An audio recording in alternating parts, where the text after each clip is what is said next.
Okay. This video is just going to be a follow-up from the previous one that I posted with Matthew about the declaration of our financial goal this year. I think this is going to be a significant reframe of the prioritization of this goal, in that it is not the number one priority of my life. The need to make $100,000, the goal of $100,000 and take home profit, is simply based on worldly desires. I had this insane revelation last night.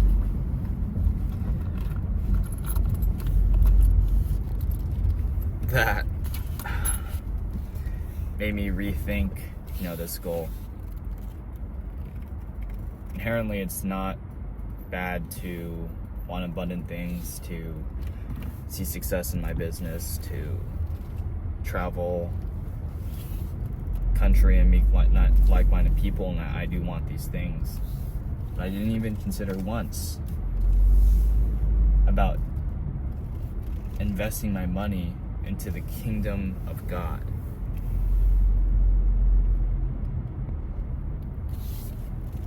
Sure, I'm going to invest it into my future on earth by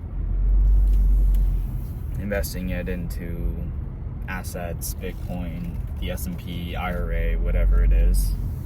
But how is that storing treasures in heaven? How is that building the kingdom of God? And I had another epiphany. I was like, this isn't my money.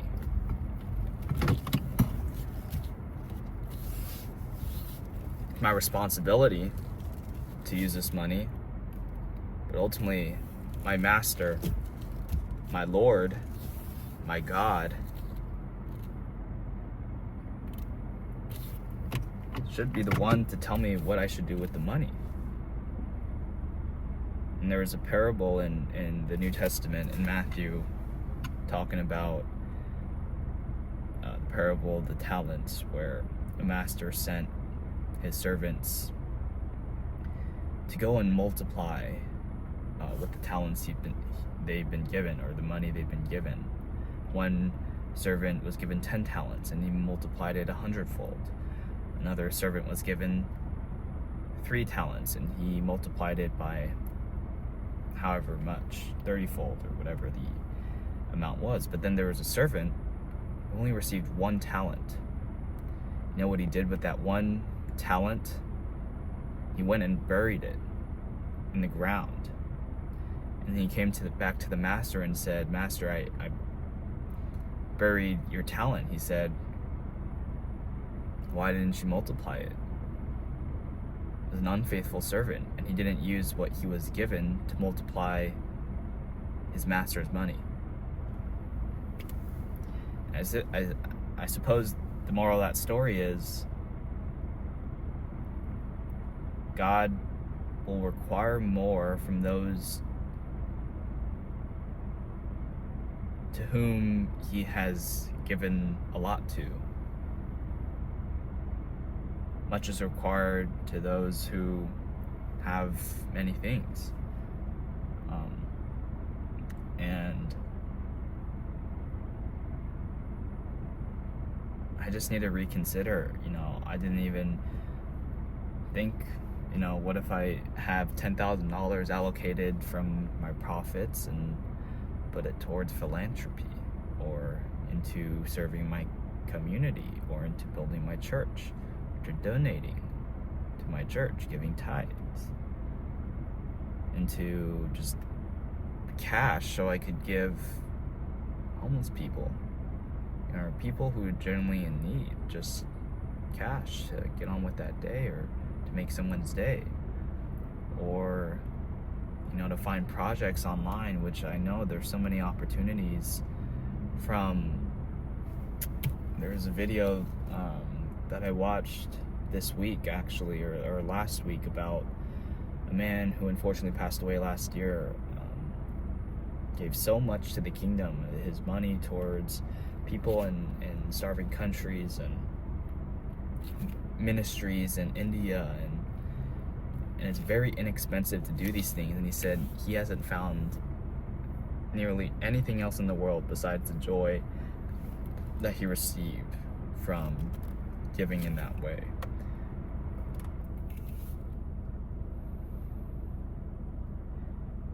I think it goes to show that the fulfillment I'm looking for, the peace, the satisfaction, the meaning of life, it ultimately points back to the kingdom.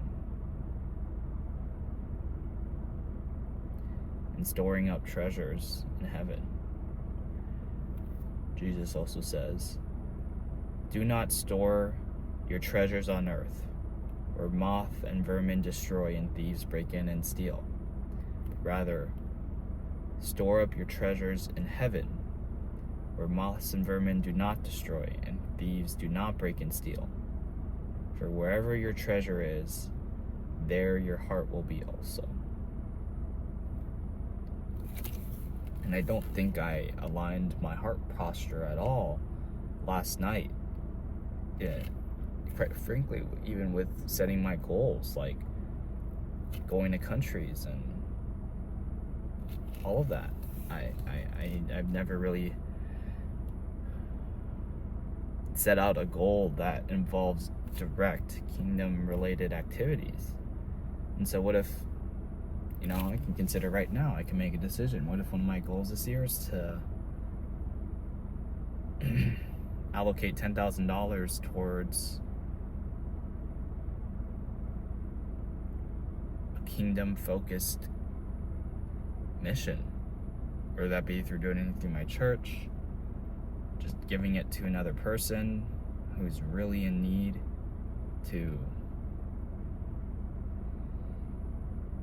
serve my local community, to find a project that I could just allocate. Or I know there's a website where you can feed children in third world countries that maybe $100, $200 a month. It's so backwards. And if I honestly told anyone of this goal, they would say something along the lines of, you're throwing your money away.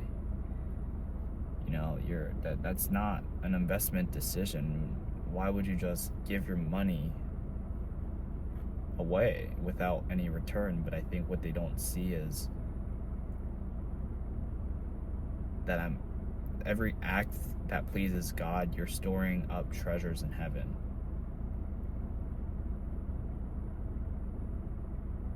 Because my heart is aligned to God's will, to God's purpose, I'll start to desire more of His desires. Psalm 37, verse 4 to 5. And I seek first the kingdom of God and His righteousness, and all the things that I need will be added. And that's a beautiful thing, and a sacrifice, for the short term. That's $10,000 that can't go into Bitcoin, right? That can't go into, an asset that will invest in my future. But no, I see the value in just in servitude and finding fulfillment and meaning and pleasing God. That is one of the most, if not the most desirable thing I want to do with my life, is to live my life as a vehicle to honor God and to build His kingdom. So I don't think what this means is removing the $400K a month or $400K, total net profit goal this year, but I think it calls for reconsideration of how I allocate, my owner distributions from that money into other projects. I'll just say right now, $10,000 goes to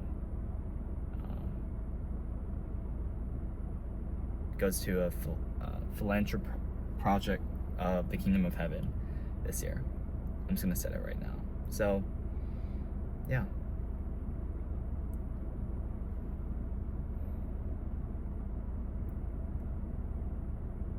even if I don't hit this financial goal this year, if we miss the mark,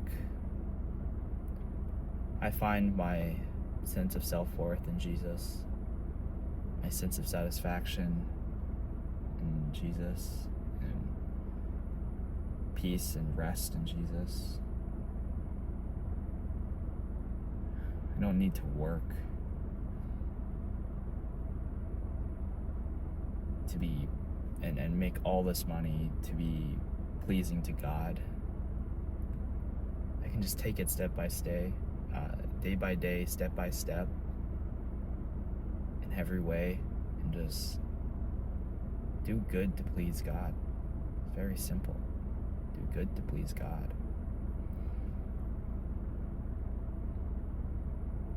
And ultimately, I surrender all my goals to God, and if it's to His will that I don't achieve this goal this year, then I don't achieve it. But the more I just lean into Him, the more I press into Him, into His Spirit,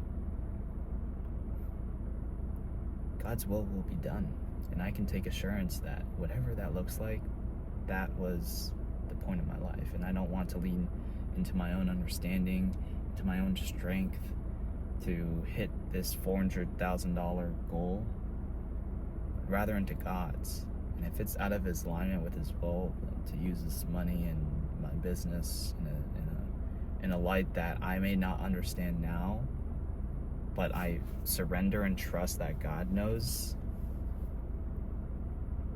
the perfect plan for my life, which I do. I have full faith in that God can do anything and He knows everything. Then I'd rather place my trust and faith in Him than in myself. So, new goal created February 22nd, 2024, or 2025. The other significant thing is that a year ago today, I had the conversation with my mom. That changed the trajectory of my life. So, here's also a day to celebrate, to give thanks to that version of Elijah who had courage. I do believe that God was working in me and through me a year ago today in so many ways. And that week, that little week from February 18th to the 24th, like, I still remember how vision focused I was. And I think that's congruent to what it is now, how kingdom focused I can now set my life to set a vision of God, the dream of God, to be the vision I have for my life, and to just keep on pressing into His word and His will, and see the fruits of what that life may bring.